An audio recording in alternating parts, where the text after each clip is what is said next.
బ్రిటన్తో మొన్ననే వాణిజ్య ఒప్పందం కుదుర్చుకున్నాం. అయితే దాంట్లో కొన్ని వాటికి ఎగ్జామ్షన్స్ ఇవ్వలేదు. భారత్ బ్రిటన్ మధ్య కుదిరిన స్వేచ్ఛా వాణిజ్య ఒప్పందం కింద ఆ దేశ వైన్స్కి ఎటువంటి రాయితీలు ఇవ్వడం లేదని అధికార వర్గాలు ప్రకటించారు. బ్రిటన్ బీర్ల పైన సుంకాల్లో పరిమిత రాయితీలు ఇస్తున్నట్టు వెల్లడించారు. ఇరు దేశాల మధ్య ఈ నెల 6న FTA కుదిరిన నేపథ్యంలో ఈ అంశం లెక్కలోకి వచ్చింది. బ్రిటన్కి సుంకాల పరంగా ఎటువంటి తగ్గింపు ఇవ్వని వ్యవసాయ ఉత్పత్తులు, పాలు, పాల పదార్థాలు, యాపిలు, వెన్న, ఓట్స్, వంట నూనెలతో పాటు జంతు మాంసం కూడా ఉంది. ఇటీవల కుదిరిన FTAలో భారత్, బ్రిటన్ స్కాచ్ విస్కీ కార్లు చౌక్ కాబోతున్నాయి. అదే సమయంలో మన దుస్తులు, తోళ్ల ఉత్పత్తుల మీద బ్రిటన్ ట్యాక్సెస్ తగ్గించింది. బ్రిటన్ విస్కీ మీద సుంకాలు 150% నుంచి 70%, 10 ఏళ్ల తర్వాత 40% తగ్గించబోతున్నారు.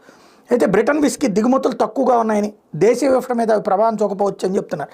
అదే సమయంలో భారత్, బ్రిటన్ FTAని మెర్సిడెస్ బెంజ్, BMW ఆహ్వానించినాయి.